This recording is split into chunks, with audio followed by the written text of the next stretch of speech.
नमस्कार. समाजच्या आजच्या आपल्या कार्यक्रमामध्ये आपल्याला पाहुणे म्हणून लाभलेले आहेत ज्यांनी स्वतंत्र भारताच्या इतिहासामध्ये खऱ्या अर्थाने गांधीवादी आंदोलनांचं पुनरुज्जीवन केलं. भारतीय जनतेला माहितीच्या अधिकाराच्या कायद्यासारखं शस्त्र स्वतःच्या तपस्येने मिळवून दिलं. त्यासाठी पद्मभूषण परत करण्याची तयारी त्यांनी आणि करून दाखवलं.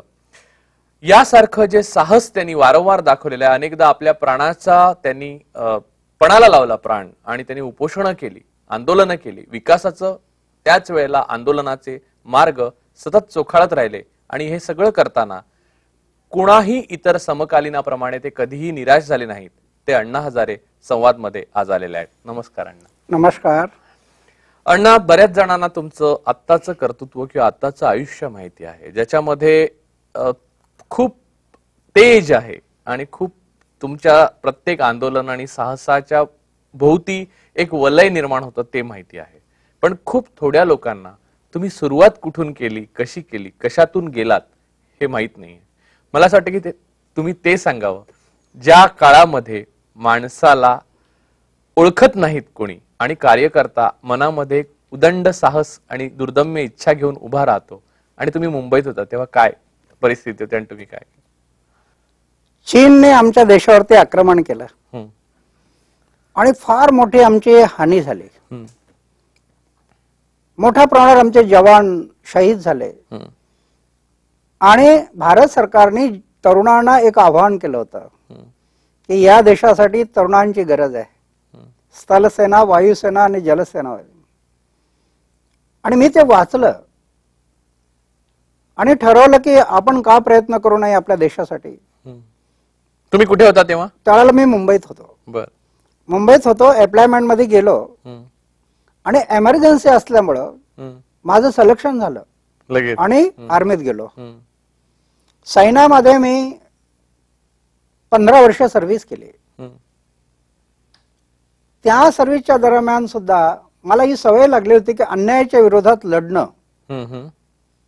सैन्यामध्ये माझे 11 ऑफिसर बरोबर झगडे झाले असतील जवानांच्या हितासाठी. काय म्हणता? कोर्ट मार्शल नाही झालं? हे नशीबच. मी तयारी ठेवली होती. एकदा तर असं ठरवलं की त्या ऑफिसरला सांगितलं, बेल्ट उतरून दिला आणि कपडे खोलायला लागलो की अशा नोकरीची मला गरज नाही, मी घरी जायला तयार आहे, माझं कोर्ट मार्शल करा. मग काय म्हणले?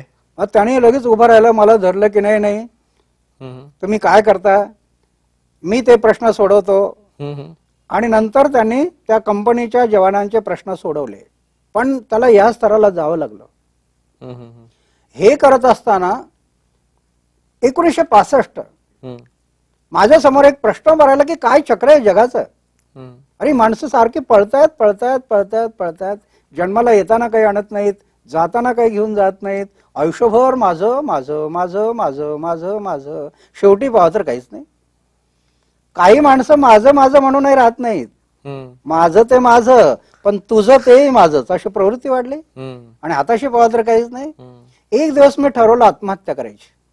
का? पण निराशा आली. का जगायचं? जीवनाचा अर्थच कळेना. किती साल होते? 65 साल. 1965. माझं वय होतं 26 वर्ष. तरुण होतो. काही नैराश्य जीवनात असं आलं नाही. हो, चांगली नोकरी होती, व्यवस्थित. आणि काही माझ्यावर असं संकट कोसळले म्हणून मी आत्महत्या करायला निघलो नाही. बरीच माणसं आत्महत्या करतात, काहीतरी संकट आलं, नैराश्य आलं. तसं माझं काहीच झालं नाही. फक्त जीवनाचं मला ध्येय काय तेच कळेना. की जन्माला येतात काही नाही, जातात काही नाही, आयुष्यभर माझं माझं म्हणतात आणि माझं काहीच नाही. का जगतात माणसं हे कळेना. म्हणून ठरवलं आत्महत्या करायची. एक विवेकानंदांचं पुस्तक दिल्लीच्या स्टेशनवरती बुक स्टॉल वरती चित्र आकर्षक वाटलं विवेकानंदांचं आणि एक पुस्तक खरेदी केलं, वाचायला सुरुवात केली. जीवनाचा धागा आताशी आला. आणखी वाचत गेलो विवेकानंद. तो जीवनाचं कोडं उलगडत गेलं आणि एकच गोष्ट कळली की मानवी जीवन माणसांना मिळालंय ते सेवेसाठी मिळालेलं आहे. ती सेवा 4 भिंतीच्या आतमध्ये एक मंदिर, एक मूर्ती, तिची पूजा. तसं गाव एक मंदिर आहे. गावातील जनता ही सर्वेश्वर आहे आणि जनतेची सेवा ही खरी ईश्वराची पूजा आहे. मानव सेवा ही माधव सेवा आहे. हे मला कळलं. भारत पाकिस्तानचं युद्ध झालं. त्या युद्धात होता तुम्ही सहभागी? हो, मी पाकिस्तानच्या त्या युद्धात होतो. मला आधी विवेकानंदांच्या पुस्तकाचा परिणाम झाला आणि 65 ची लढाई झाली खेमकरणच्या सीमेवरती. आणि पाकिस्तानच्या आमच्यावरती हवाई हमले झाले हम्म. आणि माझ्या बरोबरचे सर्व लोक शहीद झाले. हो, मीच वाचलो.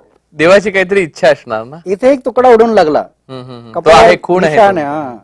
आणि ते दृश्य मी पाहिलं. अरे माझे सर्व सहकारी गेले आणि मीच वाचलो. ही ईश्वराची काहीतरी इच्छा आहे. जीवन कळलं होतं की जीवन सेवेसाठी आहे. त्याच वेळेला खेमकरांच्या सीमेवरती माझा निर्णय झाला की जे माझे सहकारी गेलेत, मी पण गेलो. आता आहे हा माझा पुनर्जन्म आहे, तो सेवेसाठी अर्पण. धोका दिसायला लागला. लग्न करावं तर चूल पेटवण्यात वेळ जाईल, म्हणून ठरवलं लग्न करायचं नाही.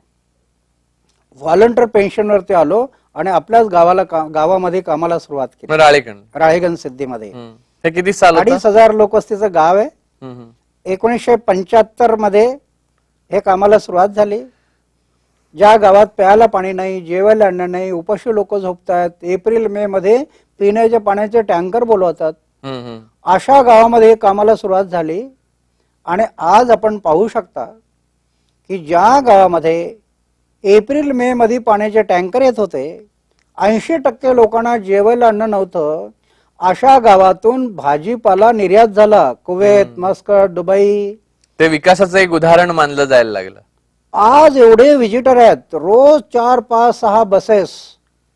या संदर्भात अण्णा एक प्रश्न आहे, म्हणजे या सगळ्या कालखंडातला एक महत्वाचा प्रश्न, त्याच्यावर येणार आहे, पण त्याच्या अगोदर एक ब्रेक घेऊया.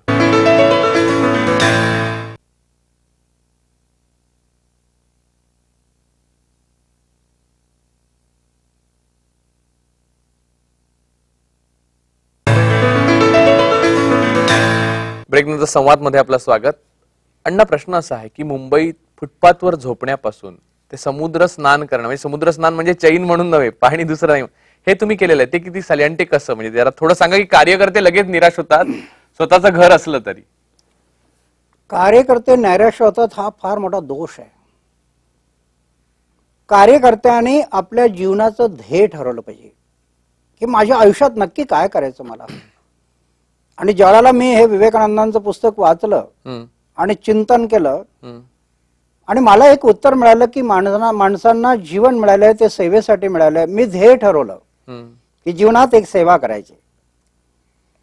आणि ज्यावेळेला जीवनाचं ध्येय ठरलं, गाव कंगाल, गावाकडे पैसा नाही, माझ्याकडे पैसा नाही, 20,000 रुपये ग्रॅज्युएट प्रॉव्हिडंट फंड मिळाले होते, त्याच्यातून मंदिराचं काम केलं गावामध्ये, तो पैसा संपला.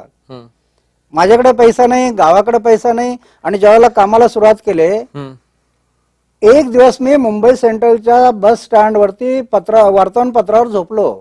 लॉज मध्ये राहायला पैसे नाही. 4 वेळेला मी समुद्र स्नान करून मंत्रालयात गेलो लोकांच्या कामासाठी.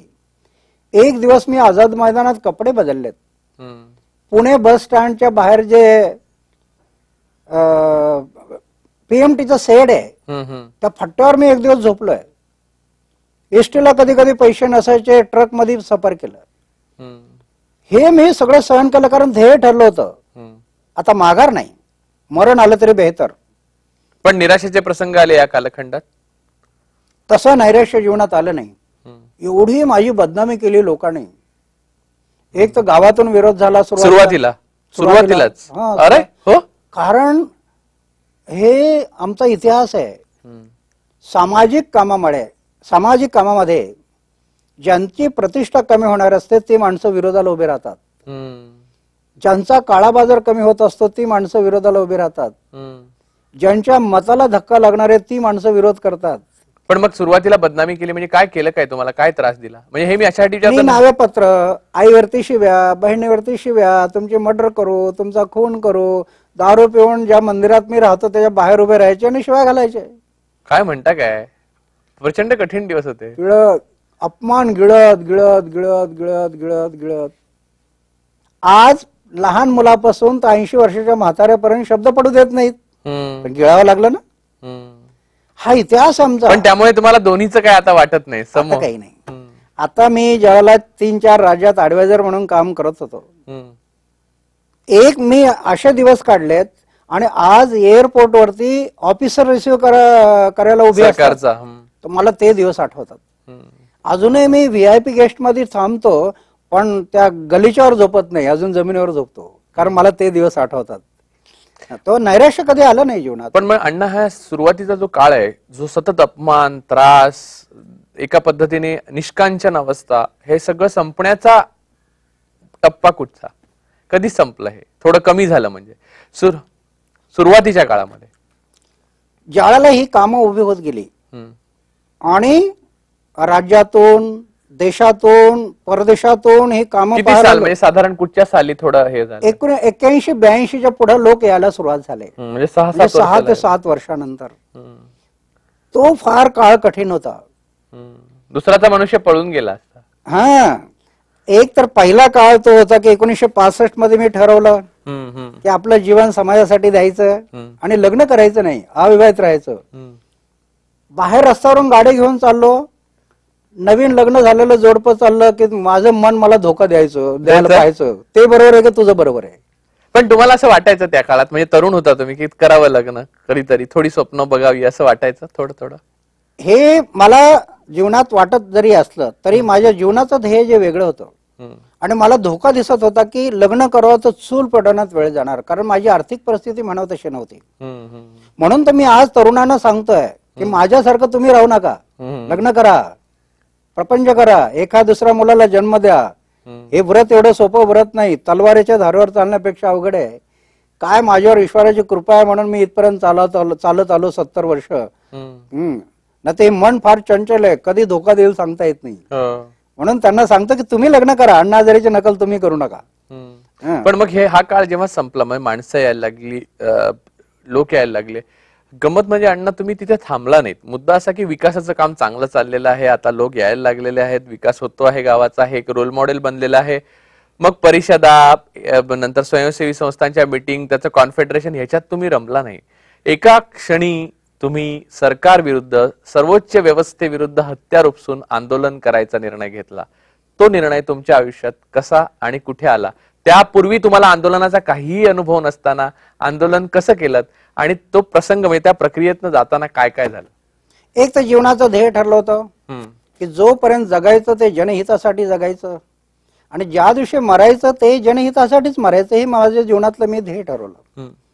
एका बाजूला ग्रामविकासाचं हे काम चाललेलं होतं, लोकांचे भाकरीचे प्रश्न सुटत होते, हाताला काम, शहराकडे जाणारी माणसं जागेवर थांबायला लागली. हे चालू असतानाच ज्यावेळेला मी अनुभवायला लागलं मला, अरे सरकारच्या एवढ्या योजना 1 रुपयातले 10 पैसे खेळत जाईनाशा झाल्यात, एवढी गळती लागली, तर हे नुसतं आम्ही विकास म्हणून काय होणार. म्हणून मग भ्रष्टाचार विरोधी जन आंदोलन हे हाताशी घेतलं ह्या भ्रष्टाचाराच्या विरोधात. हे 1991 मध्ये, तोपर्यंत ही विकासाची कामं चाललेली होती. 91 पासून हे आंदोलन सुरू केलं. त्याच्यावर आपण येणार आहोत, त्याच्या अगोदर एक ब्रेक घेऊया.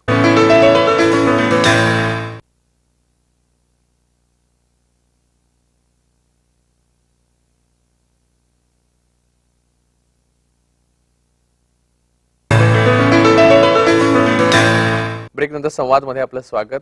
91 मध्ये आंदोलन सुरू केलं. तुम्हाला आंदोलनाचा काही पूर्वानुभव नव्हता, म्हणजे असं काही राजकीय पक्षात वगैरे तुम्ही काम काय केलं तुम्ही? म्हणजे तुम्हाला एकदा वाटलं, एका विविक्षित क्षणी तुम्हाला वाटलं की आपण आंदोलन केलं पाहिजे, त्याशिवाय आता प्रश्न सुटणार नाहीत, सरकार भ्रष्ट आहे. त्यानंतर तुम्ही काय काय करत गेलात? मी त्यावेळेला एक ठरवलं की ज्यावेळेला गावात आलो हे कामं सुरुवात केली, त्यावेळेला गांधीजींच्या विचाराचा माझ्या जीवनावर परिणाम झाला. विनोबाजींच्या विचाराचा माझ्यावर परिणाम झाला. आणि गांधीजीने म्हटलं होतं की निर्भय बनव. लोकशाही तुम्हाला सदृढ आणि निकोप लोकशाही जर निर्माण करायची असेल तर लोकांना निर्भय करावं लागेल. आणि म्हणून मग मी हे जे विकासाला गळकी लागली होती, ती गळकी थांबवण्यासाठी ज्यावेळेला लोकांना निर्भय करायचं त्यावेळेला आपण आधी निर्भय झालं पाहिजे, आपण प्रत्यक्षात कृती केली पाहिजे, तर लोक निर्भय होतील. म्हणून मी मग ठरवलं की सरकारच्या विरोधात ही आंदोलन करायची. एकदा सरकारशी पत्रव्यवहार करायचो, 1, 2, 3, 4, 5, 6 वेळेला. एवढं करूनही सरकार ऐकत नाही. मग गांधीजींच्या विचाराप्रमाणे मौन, धरणे, उपोषण, मोर्चे अशा प्रकारची आंदोलनं सुरू केली. हे मला अनुभव नव्हता, मी चळवळीचा कार्यकर्ता नाही. पण तुम्हाला उपोषणाचा पण अनुभव नव्हता ना अण्णा? नव्हता, पूर्वीचा अनुभव नव्हता. भूक लागते उपोषणाच्या वेळेला? म्हणजे मी तुम्हाला अशासाठी विचारतो की कोणत्याही कार्यकर्त्याला भय वाटू नये या गोष्टीचं, म्हणून विचारतो. उपोषण करताना फक्त सुरुवातीचे 2 दिवस थोडासा त्रास होतो, हम्म. भूक लागते, थोडस खावासं वाटतं. हम्म. 2 दिवस गेले, हम्म. 3ऱ्या दिवसापासून भूक मरते. काय म्हणता?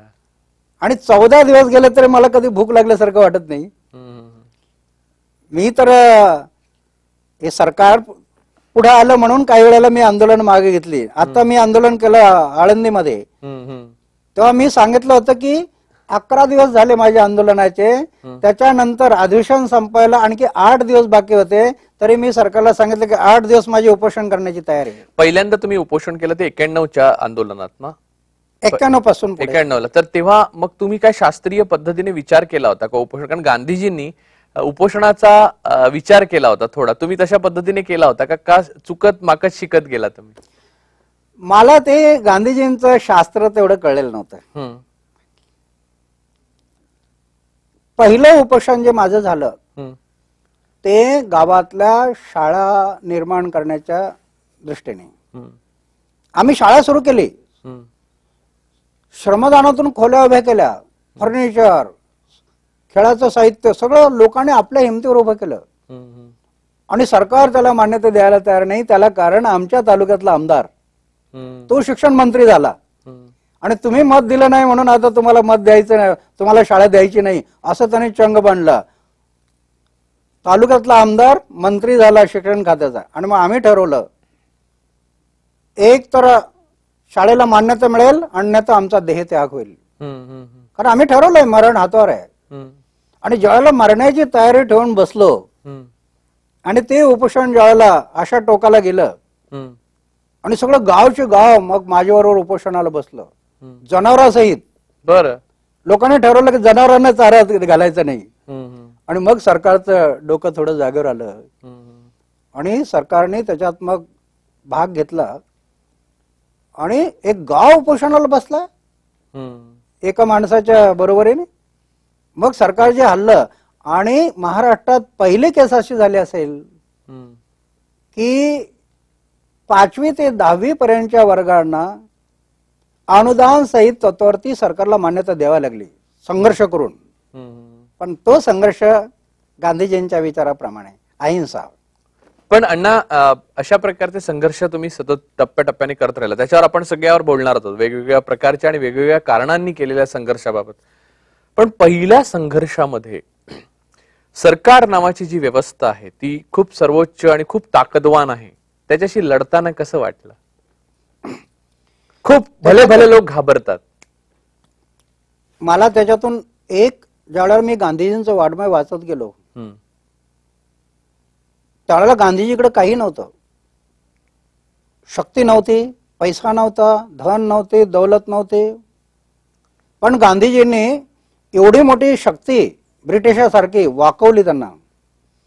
पण नैतिकतेमध्ये एवढी ताकद आहे, चारित्र्यामध्ये एवढी ताकद आहे की तुमचे शुद्ध आचार, शुद्ध विचार, निष्कलंक जीवन आणि तुमच्यामध्ये त्याग असेल आणि अपमान पचवण्याची शक्ती असेल तर किती बलाढ्य शक्ती असू द्या, ती नमते. काही करता येत नाही, त्यांना नमावं लागतं. पण हे 4-5 गुण असावे लागतात.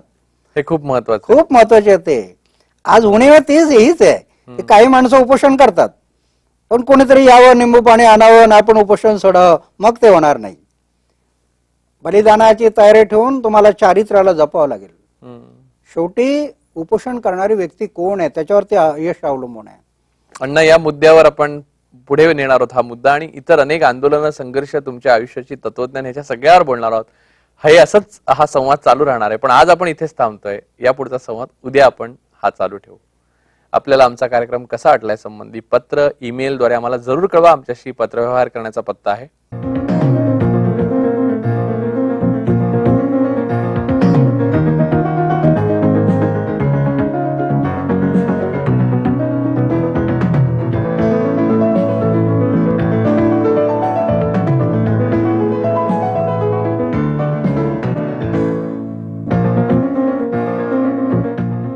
पाहायला विसरू नका. रोज सकाळी 8 वाजता आणि रात्री 11:30 वाजता संवाद, फक्त ETV मराठी. नमस्कार.